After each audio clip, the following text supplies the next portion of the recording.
Bonjour les amis, mon nom est Martine. Et bien voilà, aujourd'hui c'est mon 59e anniversaire. Alors quand je dis aujourd'hui, c'est le 24 septembre 2019, pardon, j'allais dire 1960. Et donc, bon, ça n'aura pas vraiment beaucoup de sens si vous écoutez cette vidéo le 25 septembre ou dans 2 mois ou dans 2 ans.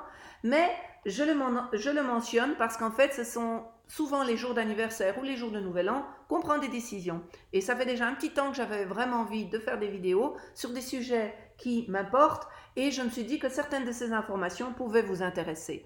Et donc, j'ai donc décidé de commencer ma petite série de vidéos aujourd'hui. Et donc, cette petite série de vidéos commence par une exposition sur Bouddha, la légende dorée, qui a lieu pour l'instant au musée Guimet à Paris et que je vous recommande tous. Voilà, donc ça, c'est la petite introduction.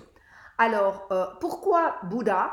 Parce que Bouddha fait partie de notre culture. Je pense qu'il nous intéresse tous et il peut, euh, en quelque manière, nous apporter certains outils pour faire face à la souffrance. Puisque, en fait, un des thèmes de Bouddha et du bouddhisme, c'est la souffrance et c'est l'impermanence, si je peux dire. Voilà. Donc, je crois que l'exposition Guimet ne parle pas essentiellement du bouddhisme, il parle plutôt de Bouddha et il nous permet, nous, lorsque l'on voit des sculptures, des bas-reliefs, des peintures, des estampes, des peintures sur soie, des manuscrits, de comprendre un petit peu mieux qui est Bouddha, quelle partie de sa vie ça représente et cette exposition est extrêmement didactique au niveau donc de la présentation de Bouddha dans toutes ses œuvres et aussi des séquences importantes de sa vie. Alors ça commence par quoi? Les 547 vies antérieures à celle de Bouddha. Et donc ça, ça s'appelle des Jataka. Et Jataka, ce sont en fait des petites fables et des petits récits qui sont souvent moralisateurs et qui peuvent donc intéresser même des laïcs. Ensuite, il y a la vie de Bouddha. Et Bouddha, en fait, son nom c'est Shakyamuni, parce qu'en fait, dans sa vie antérieure, il a choisi d'aller dans le clan des Shakyas. Et donc, il s'appelle Shakyamuni ou Siddhartha, qui est donc le but atteint. Et en fait, euh, il naît dans une famille princière.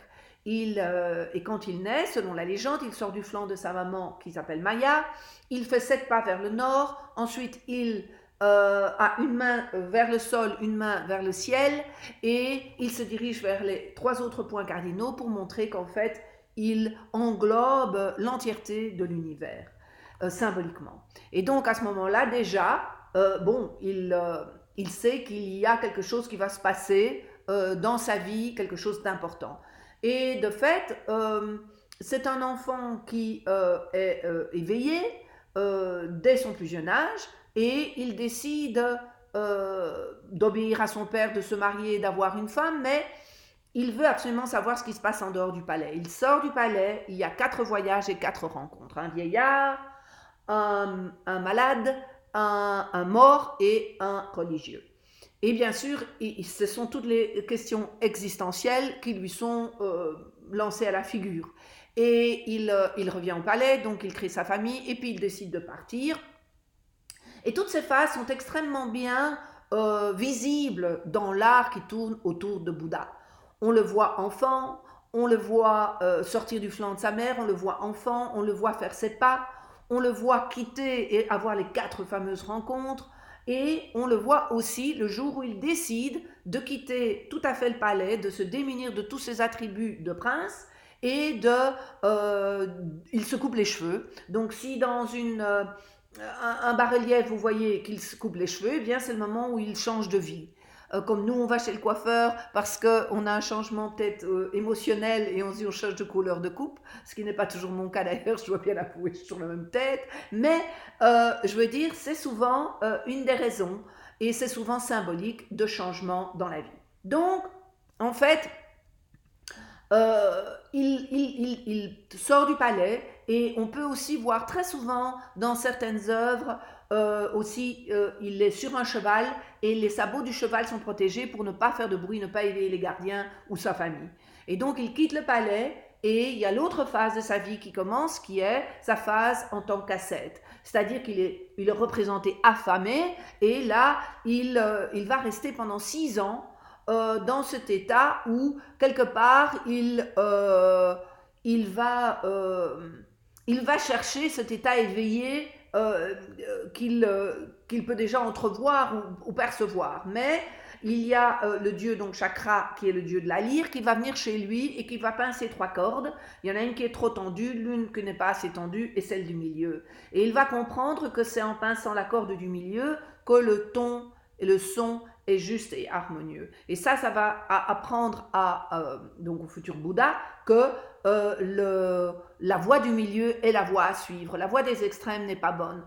Nous, aller nous mettre dans une cave et méditer et à s'affamer pendant des années, c'est sans doute pas la solution. Le concept même de Bouddha, c'est qu'on peut devenir Bouddha dans sa vie de tous les jours en travaillant sur certaines choses. Et donc en fait, quand Bouddha a effectivement décidé qu'il, comment dirais-je, il n'était pas obligé de s'affamer et de se mettre dans ces états-là, il va quand même encore se mettre dans un état méditatif qui, lui, ne va durer que 49 jours et qui s'appelle Samadhi et qui va en fait préparer aussi un des outils qui est utilisé dans le bouddhisme et qui est lié à la méditation, bien sûr. Et à ce moment-là, en fait, il va bientôt, je veux dire, il passe par une phase où, et ça aussi c'est très très bien représenté à l'exposition, on appelle ça les songes de Mara, c'est quand des idées viennent vers lui, il est tiraillé entre le fait, ok, est-ce que maintenant je suis un être éveillé et je vais au nirvana, ou est-ce que je suis un être qui va rester ici et qui va enseigner. Et là, il décide que finalement, eh bien, il va rester sur Terre et il va enseigner. Il prend la Terre à témoin et j'expliquerai plus tard, c'est un des mudras ou un des gestes avec sa main, et donc c'est ça qui va faire qu'il décide finalement d'enseigner, et un des autres chapitres donc de la vie, ça va être son premier sermon. Son premier sermon, il est entouré donc déjà de moines et de différentes personnes qui l'écoutent, et dans ce premier sermon, il va parler des 3 joyaux et des 4 nobles vérités. Et dans les 4 nobles vérités, il va y avoir le dukkha, que beaucoup de personnes limitent à souffrance, mais c'est vraiment aussi tout ce qui est lié dans la vie à le fait que tout est en transformation continuellement. Donc rien n'est figé. Et ça, c'est vraiment un des points importants du dukkha. Ça n'est pas seulement le vide ou la souffrance, c'est aussi le fait que tout change. Voilà, l'impermanence des choses. Et donc, la deuxième noble vérité, c'est quelle est la cause de ce dukkha. Et il appelle ça la soif, le désir.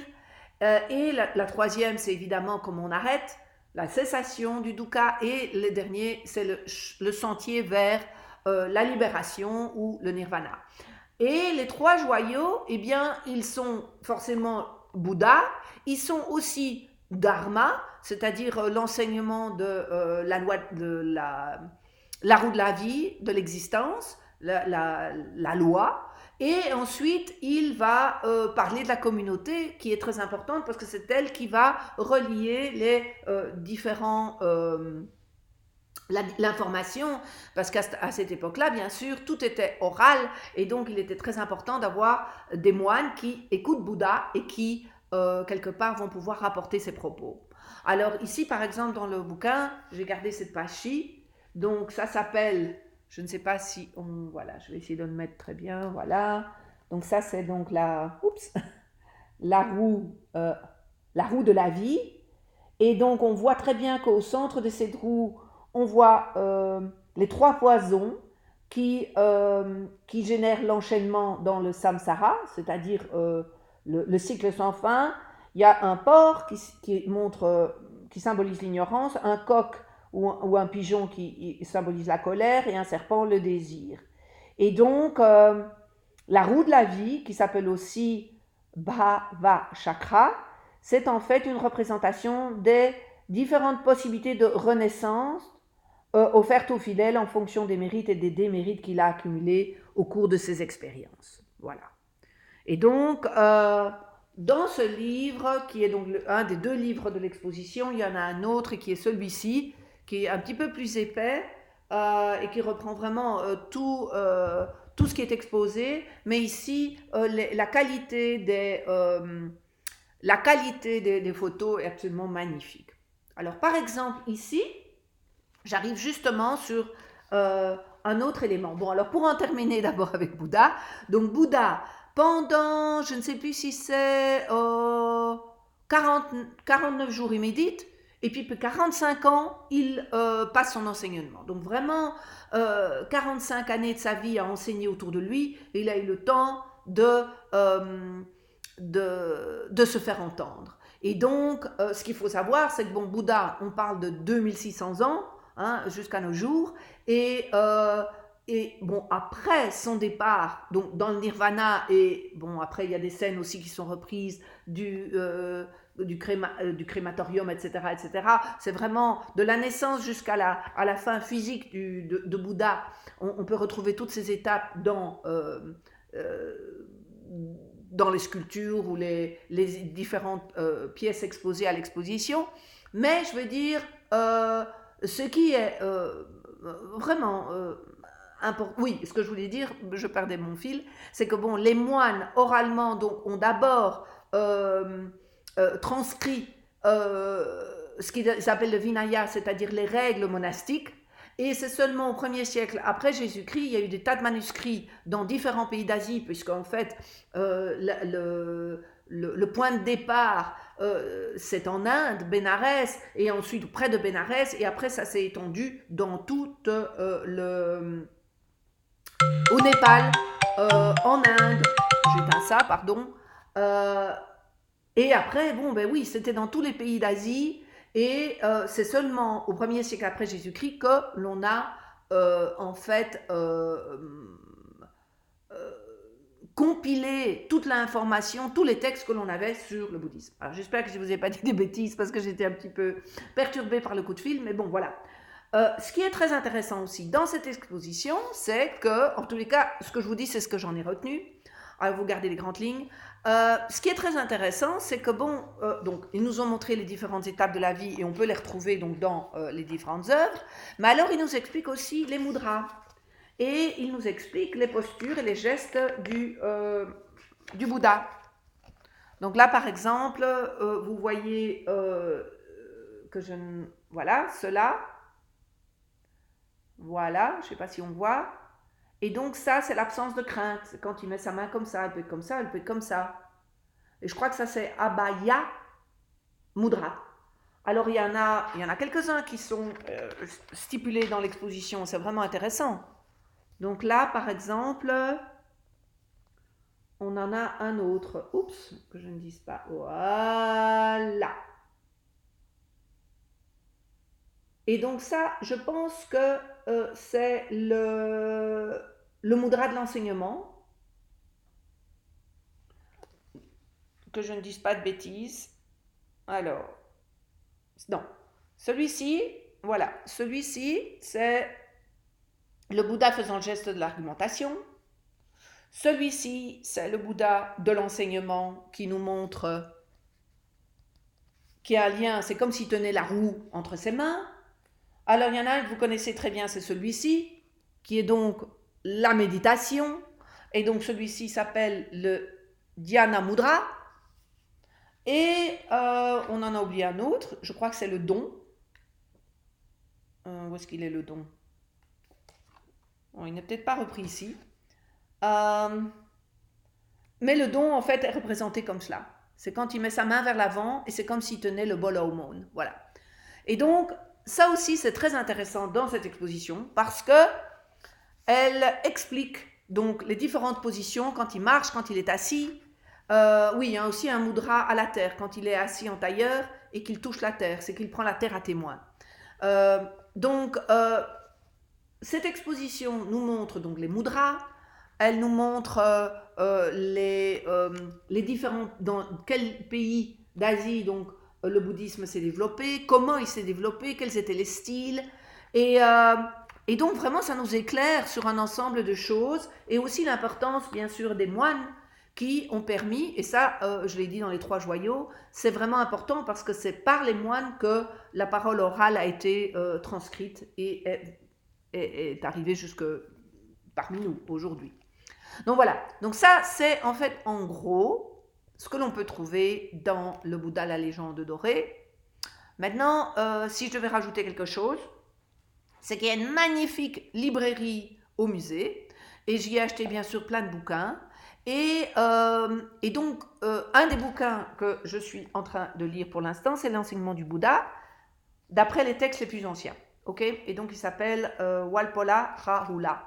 Et lui, il parle de manière très précise, en se basant sur les écrits anciens, ce que c'est que dukkha. Il nous parle de manière très très précise sur le fait que dukkha, donc, ça n'est pas que souffrance, je l'ai dit, c'est l'impermanence, c'est le fait que rien n'est stable, mais il parle aussi de l'illusion du soi, de l'illusion du je, parce qu'en fait, il nous explique de manière très précise que ce que l'on pense être notre je est basé en fait sur nos sens, est basé sur notre objet mental, qui est notre esprit avec un petit e, et que cela en fait n'est jamais que une construction qui de toute façon évolue de jour en jour en fonction de notre interprétation du monde, en fonction de comment notre objet mental évolue, de ce que l'on vit, de notre environnement. Et on n'est pas le même aujourd'hui qu'on était il y a 10 ans ou même il y a 3 jours. Et donc, le concept du dukkha, c'est en fait, et en arriver jusqu'au nirvana, c'est justement le détachement de ce soi, de comprendre que il y a une illusion par rapport à ce soi ou à ce je. Et il y a tellement de personnes qui ont repris ce concept par la suite, comme David Hawkins, comme beaucoup de personnes qui maintenant parlent du field, du matrix, du oneness dans le monde. Donc c'est un concept qui remonte au bouddhisme, parce qu'en fait, ce qu'il faut savoir, c'est que Bouddha ne parlait pas d'un... Comme il ne croit que en ce qui n'est pas permanent, eh bien forcément pour lui, il n'y a pas un Dieu ou quelque chose de divin en nous. Il ne croit pas à ce qu'on appelle après l'Atman ou Brahman, donc un divin fixe en nous ou un divin fixe à l'extérieur de nous. Et c'est bien pour ça que le bouddhisme peut s'appliquer à n'importe quelle personne qui a n'importe quelle religion. Parce qu'en fait, qu'est-ce que ça lui apprend? Ça lui apprend de manière très, comment dirais-je, pratique à gérer la souffrance et à ne pas se laisser entraîner dans de la tristesse, de la colère et des émotions qui en fait nous détruisent, peuvent nous anéantir. Et donc, c'est un outil qui est magnifique au niveau du bouddhisme, mais on doit trouver la force en soi après d'avancer et ne pas forcément s'en tenir ou s'en référer à un Dieu extérieur. Ça, c'est lui qui le dit. Il y en a beaucoup qui le disent. Je veux dire, le bouddhisme n'est pas une religion. C'est une philosophie. Et après, bon, ben, on prend ce qu'on a envie d'y trouver, et puis c'est tout. Moi, ça ne correspond pas entièrement à ce que je pense, car la vie m'a appris que, voilà, j'ai des convictions qui se développent, mais très certainement, cela m'aide à avancer vers un détachement, vers une meilleure compréhension de ce que, comment notre objet mental fonctionne et nous influence. Et un de mes exercices, c'est d'aller au-delà de cet objet mental. Mais bon, Bouddha, selon lui, il ne se pose pas 36 000 questions. Il n'a pas envie de compliquer les choses. Il veut se concentrer sur le dukkha, le nirvana, le karma. Et donc, je vais terminer de lire ce bouquin et mon prochain petit exposé, ce sera là-dessus. Ensuite, j'aimerais vous parler de Near Death Experience, du bouquin justement de David Hawkins, The Eye of the Eye, que j'ai trouvé absolument fascinant. En fait, j'ai envie de vous parler de pas mal de petites choses qui peuvent vous intéresser, oui ou non. Mais enfin bon, voilà. Alors, donnez-moi vos avis. Bon, ceci n'était sans doute pas parfait.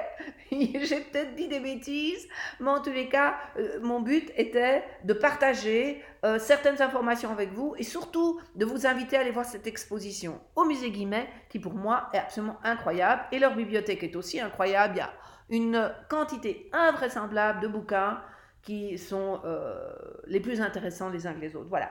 Alors je vous dis au revoir, à bientôt. Merci d'avoir écouté mon charabia et je me suis tenu ma promesse et je suis très contente de cela. Voilà. Alors, gros bisous et à bientôt. Au revoir.